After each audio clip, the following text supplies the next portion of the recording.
من الشیطان الرجیم بسم اللہ الرحمن الرحیم قال اللہ تبارک و تعالی فی کتابہ المبین وَأَصْدَقُ الصَّادِقِينَ بسم اللہ الرحمن الرحیم لیس علیکم جناح تبتغوا فضلا من ربکم فإذا أفضتم من فرضا فاذكروا الله عند المشعر الحرام واذكروه كما هداكم إن كنتم من قبل لمن الظالمين ثم أفيضوا منها سبع النار واستغفروا الله إن الله غفور رحيم إذا قضيتم مناسككم فاذكروا الله كذكركم آباءكم ووجد ذكرا ومن الناس من يقول ربنا آتنا في الدنيا حسنة وفي الآخرة ومنهم من يقول ربنا آتنا في الدنيا حسنة وفي الآخرة حسنة وقنا عذاب النار أولئك لهم نصيب مما كسبوا والله سريع الحساب صدق اللہ العلی العظیم۔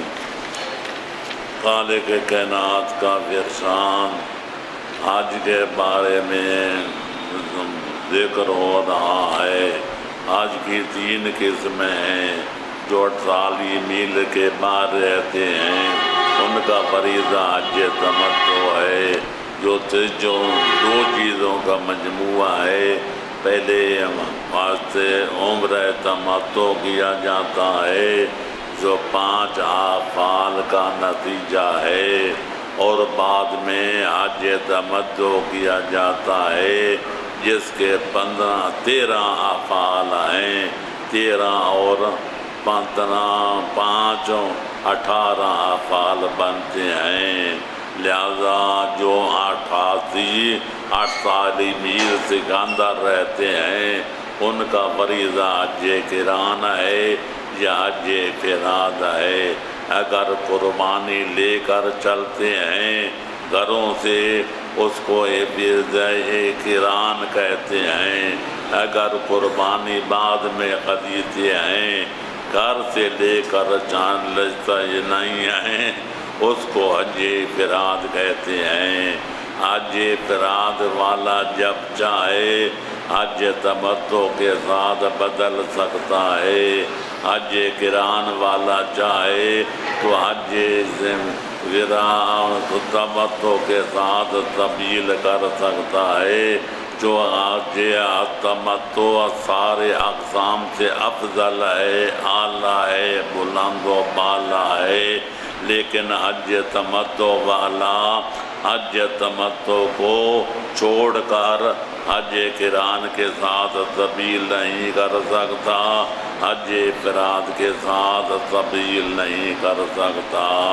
لہذا خالق کائنات مقام حج بیان کرنے کے ساتھ یہ بھی فرماتا ہے اگر کاروبار کی نیت نہ ہو کہ کاروبار کروں گا بلکہ حج بیت اللہ ادا کرنے کے نیت سے سفر کیا جائے، لیکن مکے میں، مدینے میں، مینا میں کچھ چیز ہاتھ آ جائے یا کاروبار ضمناً کر جائے تو کوئی حرج نہیں ہے، ممنوع نہیں ہے۔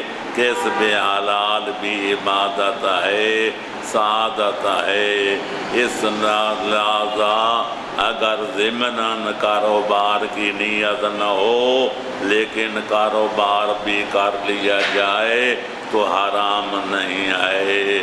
لہذا فرماتا ہے وَتَزَوَّدُوا لَيْسَ عَلَيْكُمْ جُنَاحٌ أَن تَبْتَغُوا فَضْلًا مِّن رَّبِّكُمْ لَيْسَ عَلَيْكُمْ جناح نہیں ہے، کوئی حرج نہیں ہے اگر فضل عرب تو کو طلب کرو، روزی کماؤ۔ فَإِذَا ظَفَرْتُمْ ذِرَافَرَاتٍ حج تمتع کا پہلا عمل یہ ہے احرام باندھے کے بعد آدمی سیدھا مقام عرفات پہ چونک چاہتا ہے، سارے دن وہاں گزارنا پڑتا ہے۔ ظہر و عصر کی نمازیں اکٹھی پڑھتی ہیں۔ جب غروب آفتاب ہو جائے پھر مشعر الحرام کی طرف مزدلفہ کہتے ہیں، ادھر رجوع کیا جاتا ہے۔ رجوع اور مغرب عشاء کی نماز وہاں جا کر پڑھی جاتی ہے۔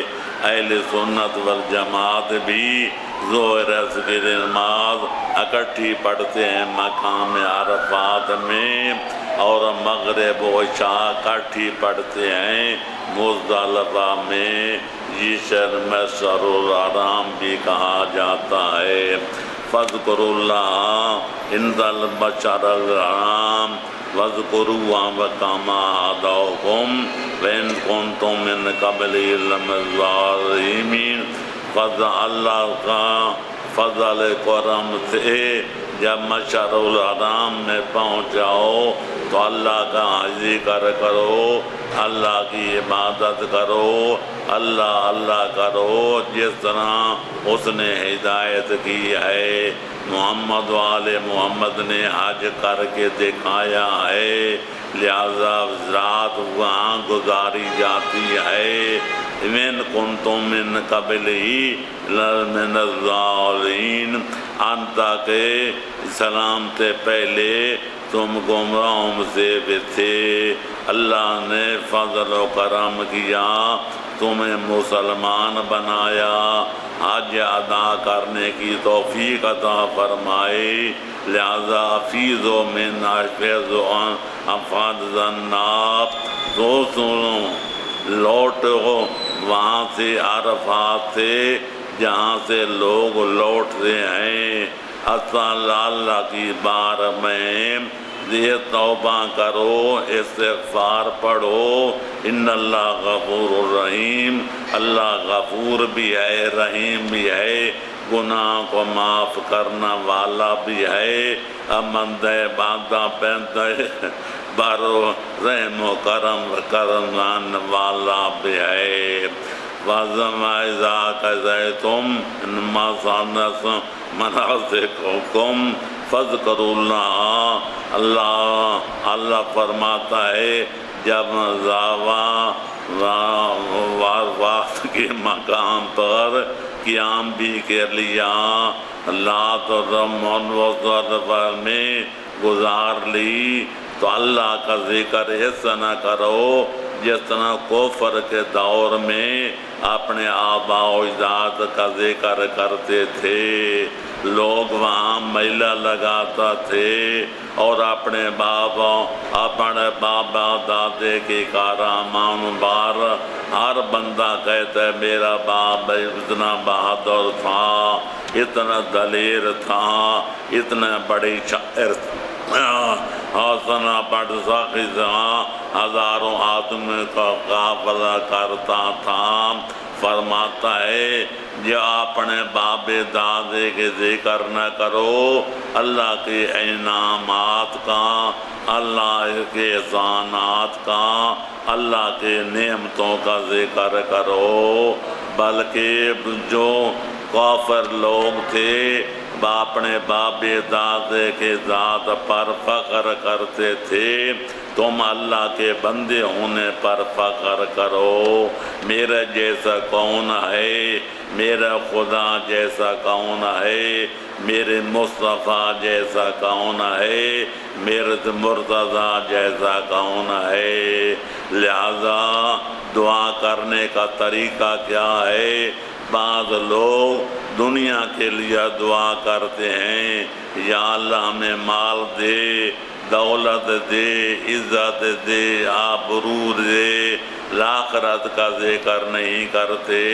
جو فیصلہ ہے جو لوگ رہتے ہیں اللہ کے بارگاہ میں دعا کرتے ہیں، آخرت کو بلا دیتے ہیں، ربنا آتنا فی الدنیا اللہ ہمیں دنیا میں سب کو عطا کر، وما لہو فی الآخرۃ من خلاق، ان کو آخرت میں کوئی حصہ نہیں ملے گا۔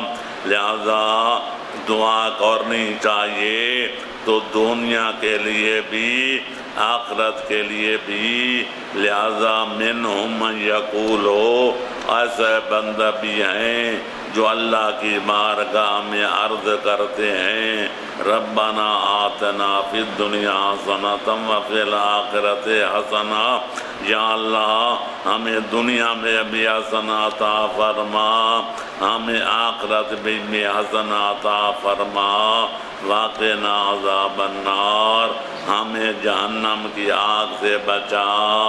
لہذا معصوم سے پوچھا گیا کہ مولا دنیا کا حسنہ کیا ہے؟ فرمائے اتنا رزق دے دے کہ محتاج نہ ہوں، تیرے خزانے غیبی سے مجھے اتنی روزی مل جائے کہ لوگوں کا محتاج نہ ہوں، لوگوں کے سامنے ہاتھ پھیلانا نہ پڑے۔ آخرت میں بھی حسنہ عطا فرما۔ آخرت کا حسنہ یہ ہے کہ آدمی اتنا نیکیاں کر جائے کہ مرنے کے بعد جاگیر جنت کا پٹا حاصل ہو جائے، اور آخرت کا بڑی خوشی اس وقت مکمل ہوگی جب جہنم سے برات نامہ بھی حاصل ہو جائے گا۔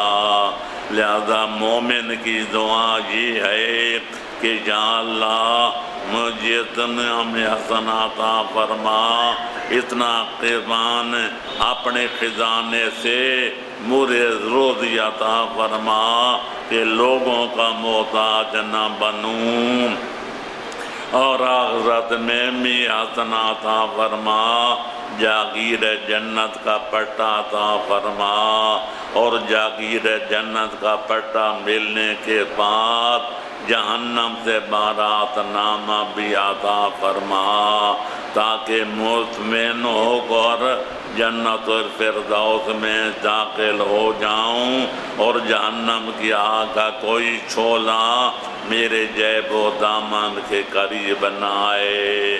جب جنت حاصل ہو جائے گی، جس کے بارے میں خالق اکبر فرماتا ہے جنت وہ منوں میں ہیں جو کانوں سے سنے نہیں آئیں، آنکھوں سے دیکھی نہیں آئیں، جب تک جنت کے مزے نہیں لوٹو گے، جنت میں داخل نہیں ہو جاؤ گے، جنت کی نعمتوں کا اندازہ نہیں لگا سکو گے کہ خالق اکبر نے آنکھوں کے ٹھنڈا کے لیے، ہمیں خوش کرنے کے لیے وہاں نعمتیں مہیا کر رکھی ہیں۔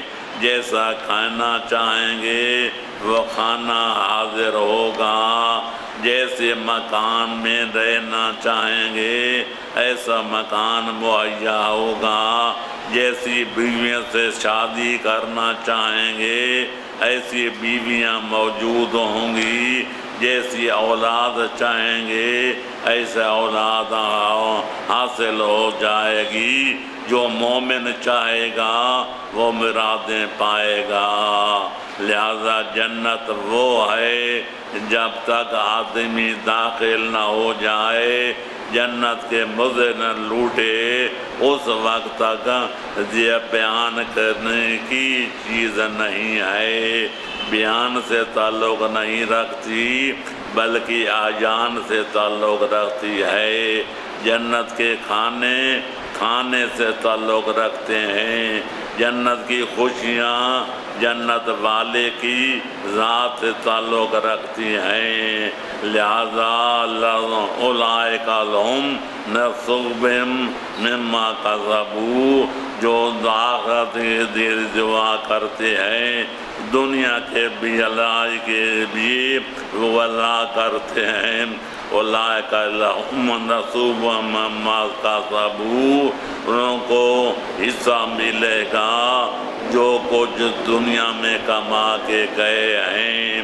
لہذا اللہ اسی بندے کی محنت ضائع نہیں کرتا، جو دنیا کے لیے کام کرتے ہیں خالق اکبر ان کو دنیا عطا کر دیتا ہے، جو آخرت سے اتارنے کے لیے قد و کاوش کرتے ہیں خالق ان کے آخرت کو سنوار دیتا ہے، سدھار دیتا ہے، جنت الفردوس کی جاگیر عطا فرماتا ہے۔ لہذا ذکر اللہ قیام امن معدودات، لہذا اللہ کا ذکر کرو جن گنے چنے ہیں آج کے دنوں میں، اللہ کی عبادت کرو، دل کھول کے کرو، زیادہ کرو، جتنا ہو سکتا ہے اتنی عبادت کرو، نہ معلوم دوبارہ موقع ملے گا جب موت پہلے آ جائے گی۔ فرمایا من استعجل تعجل فی یومین فلا اثم علیہ، جو مانا کے رات گزارنے کے بعد رمی جبارات کے بعد جو دو دن پہلے چلا جائے، حج کے باقی اعمال مکے میں جا کر بجا لائے، کوئی حرج نہیں ہے۔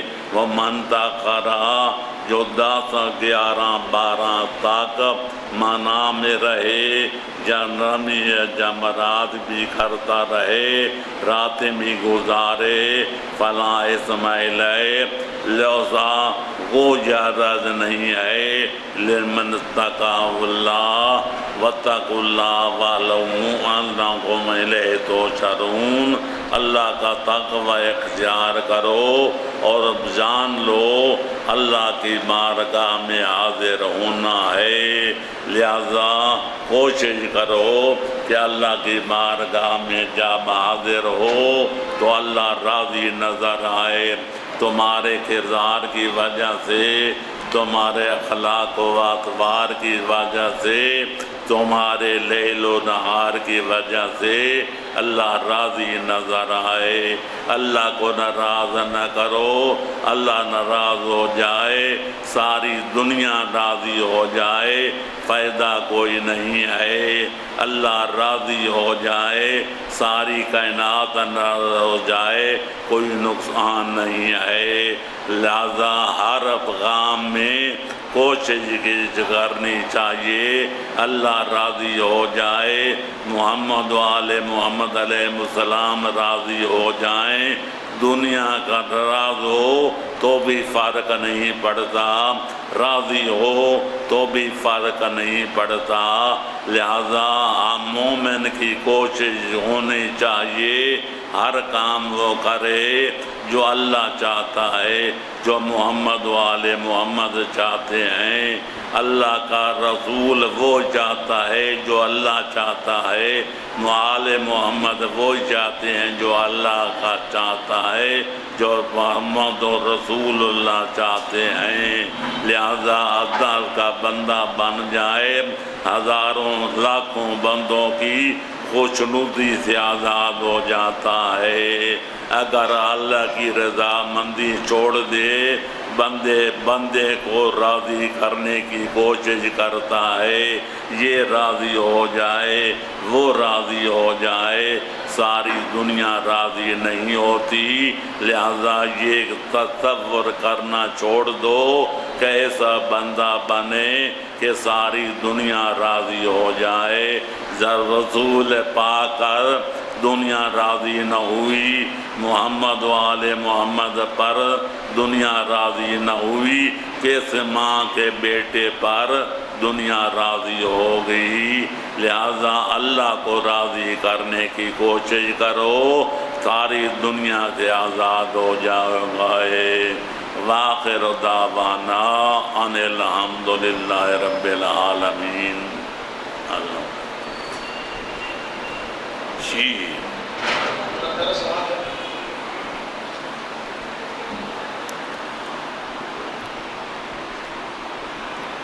سوال ہے کہ جدید ٹیکنالوجی کے ہوتے ہوئے کیا چاند ننگی آنکھ سے دیکھنا ضروری ہے یا مشینوں سے دیکھا جا سکتا ہے؟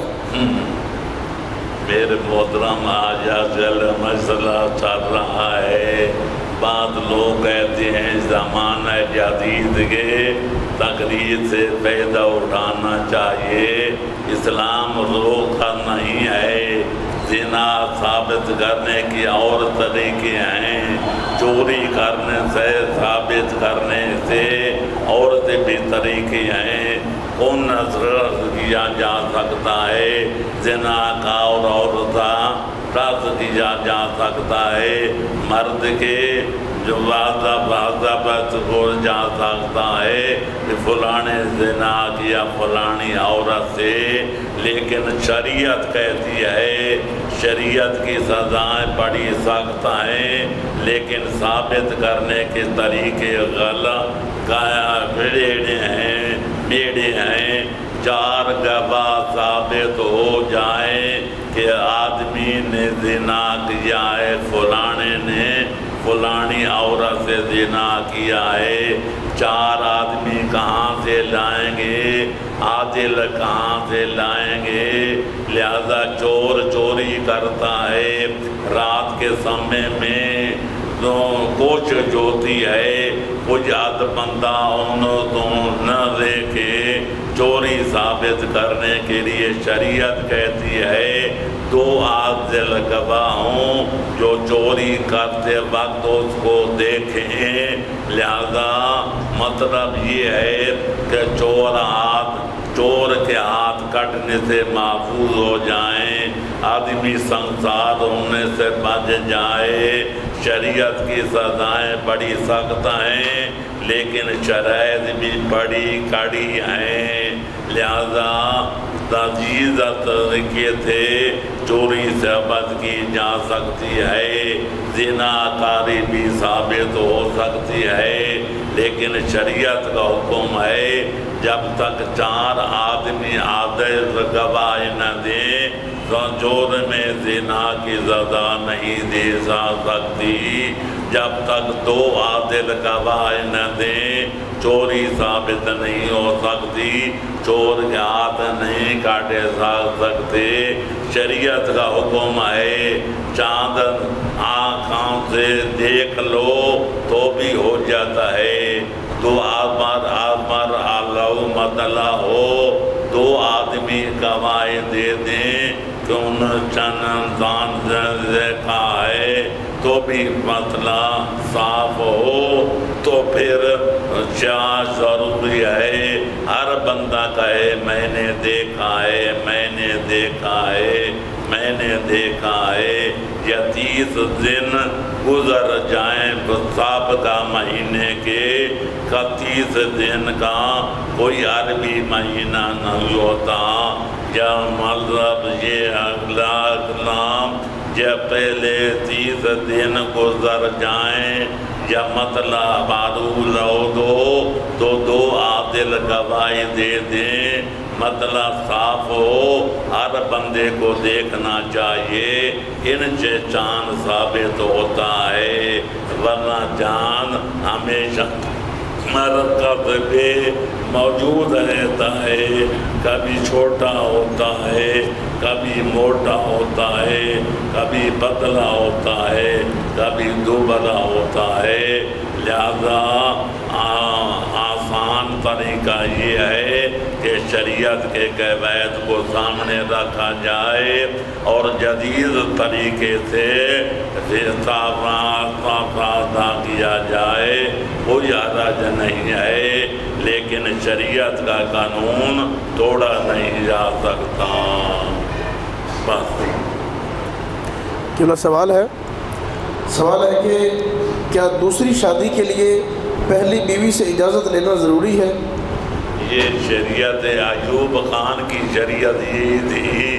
محمد عربی کے شریعت میں اللہ سے اجازت لینے کی ضرورت ہے. فرماتا ہے اگر عدل کر سکو طور پر بھی رات گزارنے میں لباس خریدنے میں دام کھانے میں کھلانے میں عدل کر سکو تو ایک کر سکتے ہو، دو سکتے ہو تو تین کر سکتے ہو، چار کر سکتے ہو، لیکن عدالت نہ کر سکو تو ایک عورت پہ سوا کرنا واجب ہے، دوسری شادی کی جو جائز نہیں ہے۔ بیویوں سے اجازت لینے کی ضرورت نہیں، اللہ کے قانون کو سامنے رکھنا پڑتا ہے۔ آدمی کو چاہیے خدا کو حاضر ناظر سمجھ کے عہد کرے میں دوسری شادی کر رہا ہوں تو عدالت کروں گا، توجہ برابر کروں گا، محبت بھی ظاہری طور پر برابر کروں گا، لباس میں برابری کروں گا، کھانے پینے میں، شاباشی کرنے میں، معاشرت کرنے میں، الغرض ہر چیز میں انصاف شرط ہے۔ اگر عدالت کر سکتا ہے تو 4 بیویاں کر سکتے ہیں، لیکن عدالت نہیں ہے تو ایک کافی ہے، دوسرے کا نام لینے کی ضرورت نہیں ہے۔ میرا سوال ہے کہ اعتکاف کے لیے کیا جامع مسجد کا ہونا ضروری ہے یا ایسی مسجد جس میں پنجگانہ نماز ہو وہاں اعتکاف کیا جا سکتا ہے؟ وہ چیز کرنی چاہیے جس میں جمعہ و جماعت ہو تو اس میں اعتکاف بیٹھا جائے۔ اگر جمع نماز نہیں پڑھی جا سکتی تو پنجگانہ نماز کی جماعت ہوتی ہو، اس مسجد میں اعتکاف پڑھنا جائز ہے۔ ماشاءاللہ جی قبلہ سوال ہے کہ علامہ باقر مجلسی نے اپنی کتاب حلیۃ المتقین میں تحریر فرمایا کہ جب امام زمانہ کا ظہور ہوگا تو پیغمبر اسلام ان کے بیعت کے لیے ظاہر ہوں گے، اس کی کیا حقیقت ہے؟ جی پیغمبر اسلام زمانہ رجت کے اندر میرے محترم نبی کی اطاعت واجب ہے، امام فرض، امام پیغمبر اسلام افضل ہے، ان کے قائم مقام ہونے کی وجہ سے، ان کا نائب ہونے کی وجہ سے، ان کا خلیفہ ہونے کی وجہ سے امام کی اطاعت کی جاتی ہے۔ امام مولا علی کے زمانے میں پیغمبر اسلام کی ہوتی تھی، حیدر قرار کی نہیں ہوتی تھی۔ حیدر قرار کے دور میں حسین شریفین کی بیعت نہیں ہوتی تھی، مولا علی کی بیعت ہوتی تھی۔ بیعت مطلب یہ ہے کہ پیغمبر اسلام پہلے تصریح کریں گے، تائید کریں گے، میرا 12واں خلیفہ یہی ہے، میرا 12واں لال ولایت یہی ہے، امام زمانہ یہی ہے۔ بیعت کرنے کا مطلب یہ نہیں کہ ان کی بیعت کریں گے، بلکہ مطلب یہ ہے ان کے وجود کی تصدیق کریں گے، تائید کریں گے، تاکہ مطلب واضح ہو جائے امام زمانہ جعلی نہیں ہے، حقیقی امام زمانہ ہے۔ تصدیق کرنا اور ہے، بیعت کرنا اور ہے۔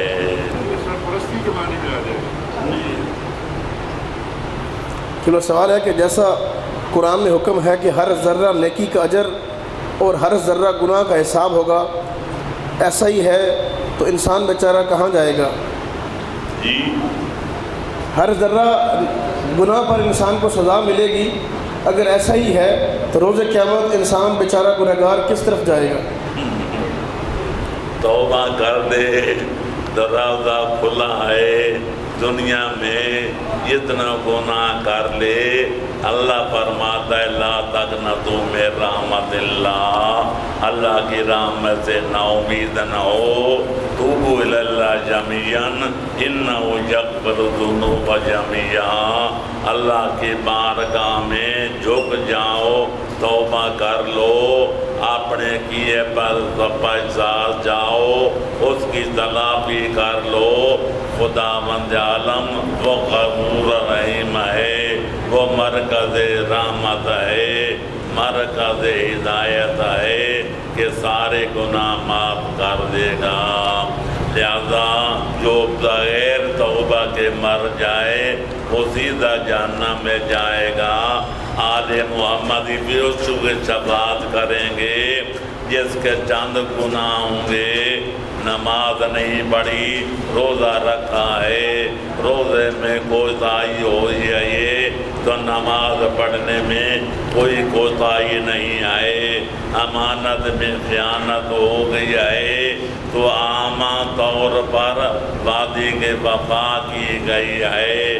الغرض بعض گناہ ایسے ہیں کہ شفیع المذنبین محمد و آل محمد شفاعت کر کے گناہ بخشوا لیں گے۔ لیکن آدمی کچھ نہ کرے، علی جانے تھے نہ حساب کتاب نانے، نماز ہے نہ روزہ ہے نہ زکوٰۃ ہے نہ خمس ہے نہ جہاد ہے نہ حج ہے نہ کچھ نیکی ہے۔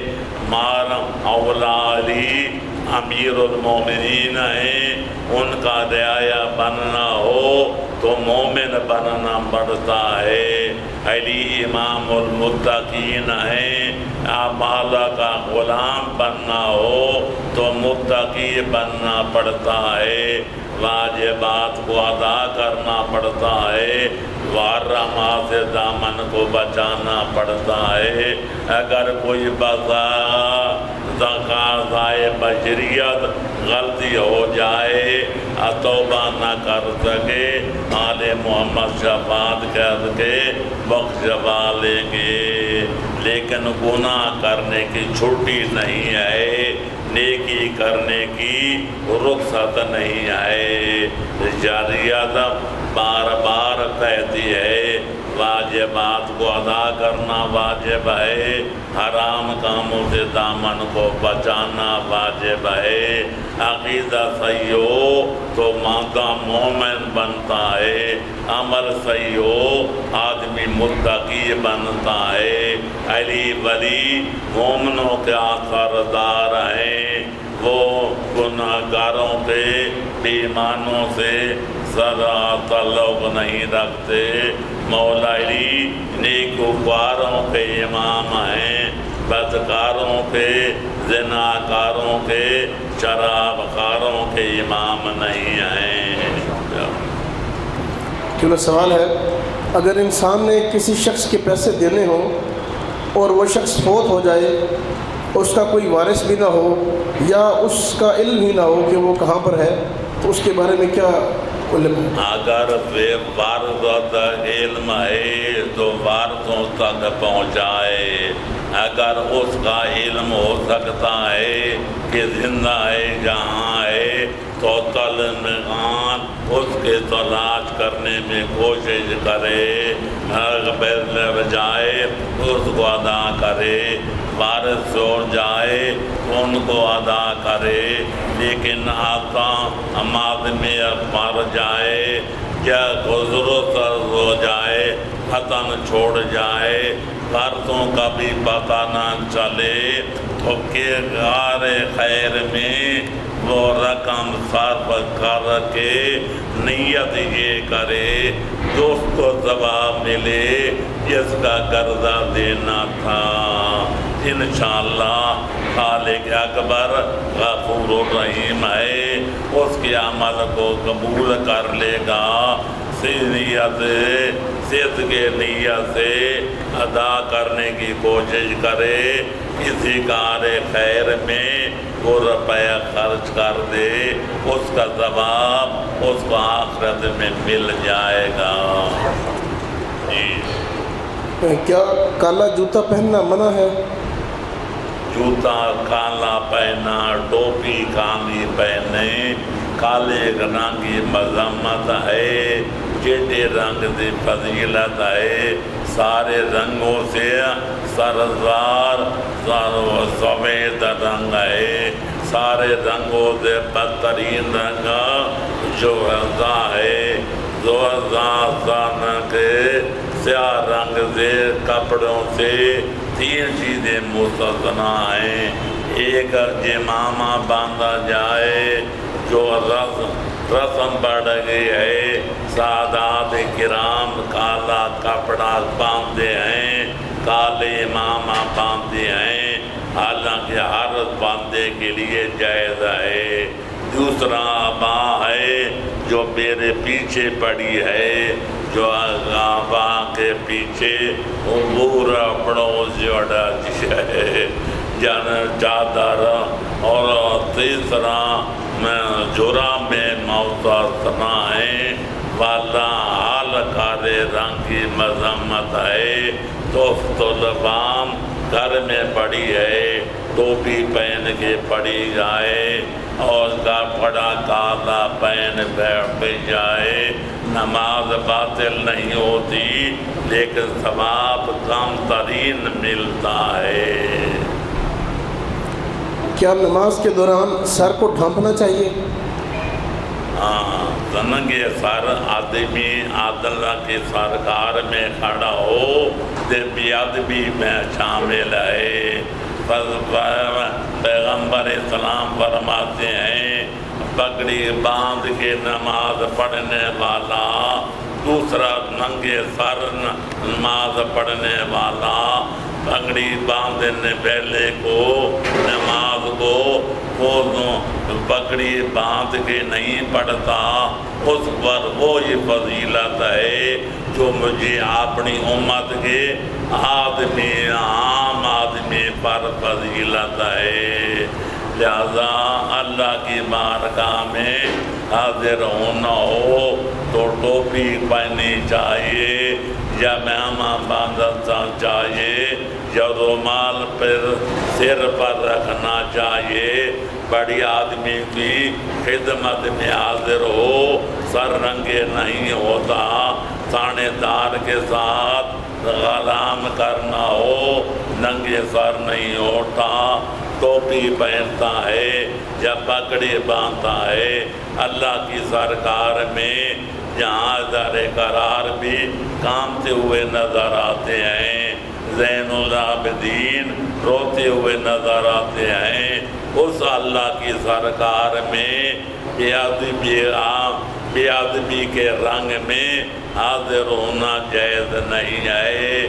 زر پر امامہ باندھا جائے یا ٹوپی رکھی جائے بشرطے کہ کالی نہ ہو، رومال رکھا جائے، آدمی معظم معلوم ہوتا ہے، تعظیم یافتہ معلوم ہوتا ہے۔ اللہ کی سرکار میں حاضر ہونا ننگے سر کے ساتھ بے ادبی میں شامل ہے۔ کہ صاحب کیا زیرو کی تصویر بنانا حرام ہے؟ اگر ہے تو آپ کی یا دوسرے علماء کی ویڈیو اور تصاویر کیوں بنائی جاتی ہیں؟ مختلف موفیل ہے، تصویر بنانا جائز ہے نہ جائز ہے، اس کو چھوڑیے۔ میں نے پوری تحقیق اپنی کامان الشریعہ کی 2 جلد میں کر دیا ہے، لیکن بہتر یہ ہے کہ تصویر کشی سے دامن کو بچایا جائے۔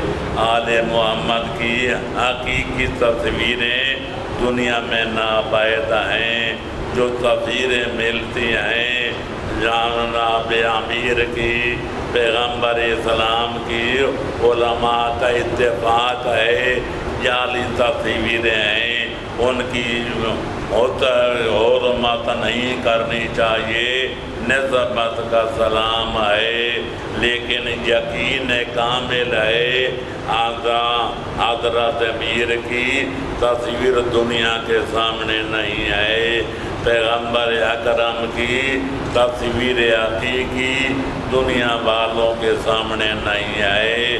جو جعلی تصویریں ہیں ان کا بھی احترام کرنا چاہیے۔ لیکن نسبت جناب امیر کی طرف ہے، جناب رسول خدا کی طرف ہے، ان نسبت کا احترام کرنے ہوئے توہین نہیں کرنی چاہیے، باقاعدہ میں نبوذ کر لینا چاہیے یا زمین میں دفن کرنا چاہیے۔ قبلہ سوال ہے کہ قرآن پاک میں نماز کے بارے حکم ہے کہ جہر سے پڑھیں، نہ زیادہ اونچا اور نہ زیادہ خاموش، لیکن ہم کچھ نمازیں بالکل خاموش اور کچھ بلند آواز سے پڑھتے ہیں۔ مطلب یہ ہے ساری نمازیں نہ جہر سے پڑھو، نہ ساری نمازیں اخفا سے پڑھو، بلکہ بعض نمازیں جہر سے پڑھو، بعض میں نمازیں اخفا سے پڑھو۔ محمد والے محمد نے عمل کر کے بتایا کہ صبح کی 2 رکعت جہر سے پڑھی جاتی ہیں، ظہر عصر 4 رکعتیں اخفا سے پڑھی جاتی ہیں، مغرب کی 2 رکعتیں پہلی جہر سے پڑھی جاتی ہیں، تیسری رکعت اخفا سے پڑھی جاتی ہے۔ عشاء کی نماز 2 رکعت جہر پڑھی جاتی ہیں اور 2 رکعتیں آخری اخفا سے پڑھی جاتی ہیں۔ لہذا اب قرآن کے عالم محمد والے محمد علیہ السلام ہیں، ان کے گھروں میں قرآن اترا ہے، جو ہمارے مذہب کا اصول ہے وہی ٹھیک ہے۔ بعض جاری ہیں، بعض اخفاتی ہیں، لہذا اخفات کی عادت یہ ہے کہ اپنے آپ کو سنائی دے کہ زبان سے کیا پڑھ رہا ہے۔ دوسرے جاہر کی عادت یہ ہے کہ ڈانڈا نہ پلائے، چور نہ بجائے، دوسروں کی مارا نہ کرے، بلکہ بات میں بیٹھا ہو غور کرے، وہ سمجھ سکے کہ فلانا فلج یا سورت پڑھ رہا ہے، یہ قرات کر رہا ہے۔ لہذا شور نہیں مچانا چاہیے، اخفاء بھی نہیں کرنا چاہیے کہ آدمی خود سمجھ سکے نہ سن سکے۔ اخفاء کی آخری عادت یہ ہے اپنے آپ کو سنائے، دوسروں کو نہ سنائے۔ جہر کی عادت یہ ہے کہ پاس بیٹھا ہوا آدمی سن سکے کہ کیا پڑھ رہا ہے۔ بس قبلہ سوال ہے کہ صحابی ام مکتوم کی سعادت الدارین میں مدح موجود ہے، جبکہ اثبات الامامت میں اس کے بارے میں مذمت ہے، اس کا وضاحت فرما دیں، اور اس کے نابینا ہونے کی اصل سبب کیا تھا؟ نابینا تھا، پہلے دن سے جماعت نابینا تھا، ولایت آل محمد کا قائل نہیں تھا، اس کی مذمت ہے۔ پیغمبر اکرم کے ساتھ ایک دفعہ آیا جناب بطول کے پاس، پیغمبر اکرم نے اصحاب صحابہ کی اجازت طلب کی، بی بی نے عرض کیا بابا جان آپ کا اپنا گھر ہے، مجھے اجازت ماننے کی ضرورت نہیں۔ فرمایا میں سانحہ نہیں، میرے ساتھ عبداللہ ابن ابن مکتوم بھی ہے۔ جناب خاتون قیامت خوش ہو گئی، 3 بار کہا، بی بی نے وہ جواب دیا۔ پیغمبر آخر نے فرمایا بی بیٹی عبداللہ اندھا ہے، وہ دیکھ نہیں سکتا۔ لہذا بی بی نے عرض کیا بابا ابر آپ کا صحابی اندھا ہے تو میری آنکھیں تو ہیں، لہذا اس پر حرام ہے مجھ پر نکاح کرے، وہ نکاح نہیں کر سکتا تو میری نکاح تو پڑھ سکتی ہے۔ پیغمبر اکرم نے مجھے کام کھڑا کیا، اندر میں لے گئے، بیوی کو گلے لگایا، واسطے پر بوسہ دیا، فرمایا مجھے اس جواب کی توقع تھی جو آپ نے پیش کیا ہے۔ میں نے کہا کس کتاب میں لکھا ہے وہ جنت میں جائے گا یا جہنم میں جائے گا؟ واقعہ یہ ہے اسعادت الدین میں لکھا ہے، وہاں لکھا ہے لوط نے بیعت نہیں کی تھی، ارادہ تعریف نہیں ہے، تنقید سے بھی نہیں ہے۔ ماشاءاللہ۔ قبلہ قطع رحمی کیا ہے اور تعلق دار کون کون سے ہیں، اور عقل الوالدین کے بارے میں شریعت کے احکام کیا ہے، وضاحت فرمائیں۔ والدین کی اطاعت کرنا ہر کام میں جو شریعت کے قانون مطابق ہے اولاد پہ واجب ہے۔ اگر بچتے ہیں بیٹا پڑھو تو پڑھنا واجب ہے، جھوٹ نہ بولو، جھوٹ بولنا حرام ہے، ادب کرنا، احترام کرنا، ماں باپ کے آگے نہ چلنا، ان کی بات کو نہ ڈالنا والد پہ واجب ہے۔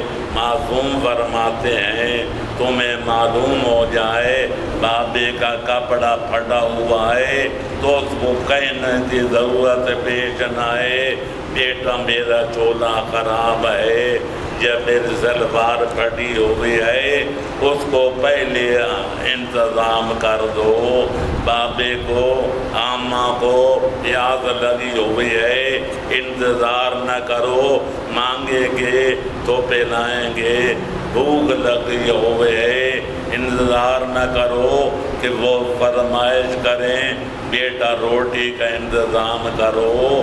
لہذا ہر بات میں ماں باپ کا احترام کرنا واجب ہے، نظر کرنا ماں باپ کے چہرہ پر بات آتا ہے، اللہ کی ان کی اطاعت کرنا ہر حال میں واجب ہے۔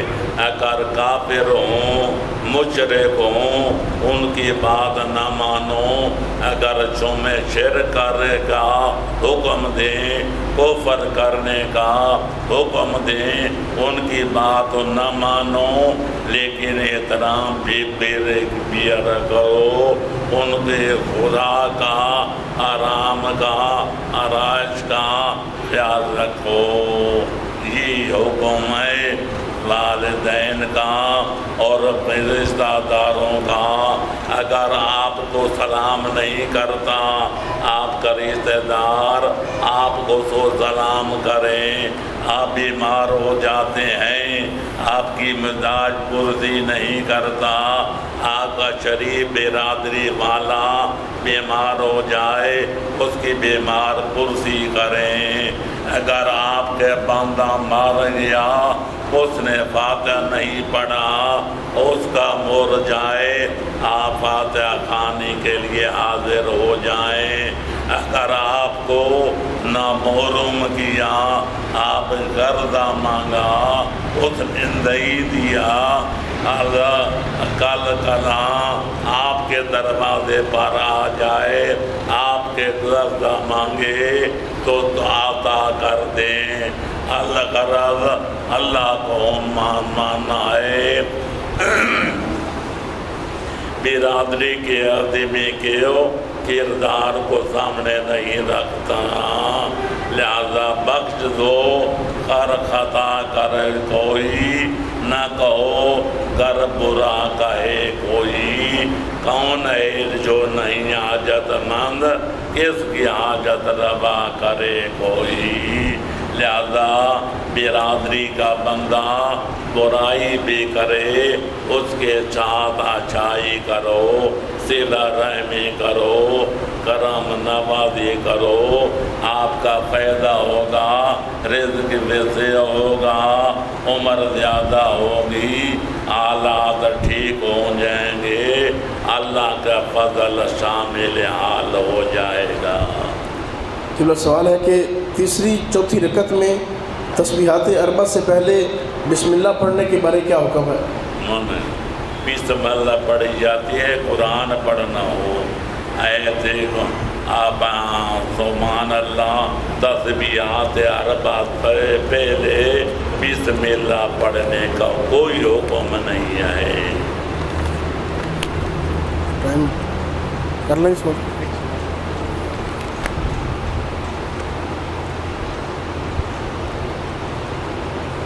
جی چلو سوال تقریباً ہو گئے، اختلافی سوال ہے کہ فطرانہ 100 روپے فیکس بتا چکے ہیں قبلہ صاحب۔ قبلہ صاحب کے نزدیک 100 روپیہ فیکس فطرانہ ہے، اس کا جمعۃ الوداع میں ذکر ہو چکا ہے۔ اور ہے کوئی سوال؟ اختلافی ہو رہا ہوں بس ختم۔ دعا کروانے خصوصی طور پر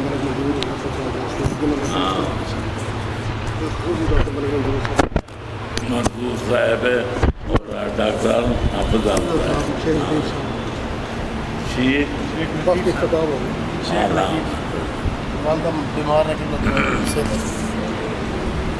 آخر دعوانا ان الحمد للہ رب العالمین۔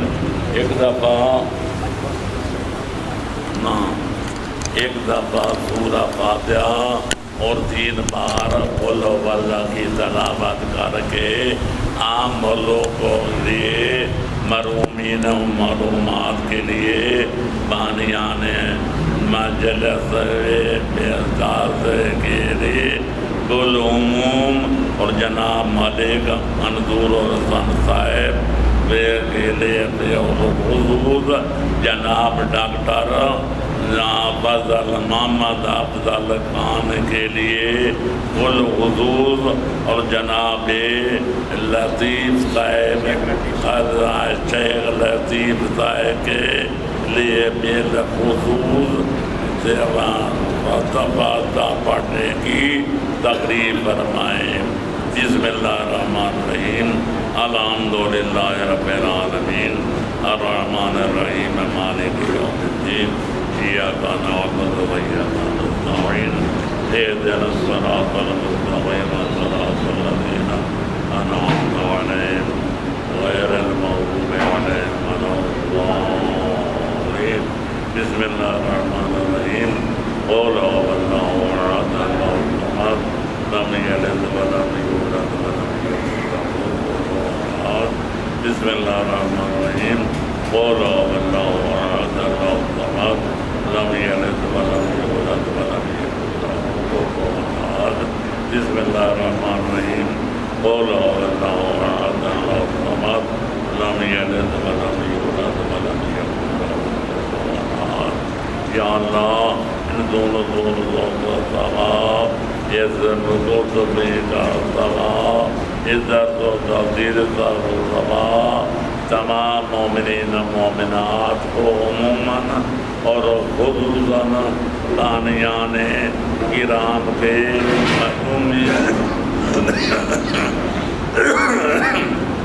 خصوصاً اور جناب محترم مقام ملک منظور حسین صاحب، حضور حسن صاحب، ڈاکٹر محمد افضل صاحب مرحوم، اور جناب شیخ لطیف صاحب مرحوم، غلام شبیر خان مرحوم، باقی مرحومین و مرحومات کی روحوں کو بچا، ان کا شر نشر سرکار محمد و آل محمد کے جوار پروار میں فرما۔ یا اللہ جتنے بیمار ہیں ان کو صحت کاملہ عطا فرما۔ جناب ملک محسن صاحب کی والدہ ماجدہ بیمار ہیں، ان کو لباس زیادت عطا فرما۔ جناب خاتون قیامت کا صدقہ جن کی اولاد نہیں ہے ان کو اولاد نرین و مادین عطا فرما۔ ماہ رمضان ایک دن کا مہمان رہ گیا ہے، غالباً یا اللہ ہمارے گناہ آپ کا معاف نہیں کیے تو کل سورج اڑنے سے سورج ڈوبنے تک ہمارے گناہ صغیرہ کبیرہ معاف فرما۔ ہمیں توبۃ نصوحہ کرنے کی سعادت عطا فرما۔ آخری زمانے کے فتنوں سے بچا۔ امام زمانہ کے ظہور میں تعجیل فرما۔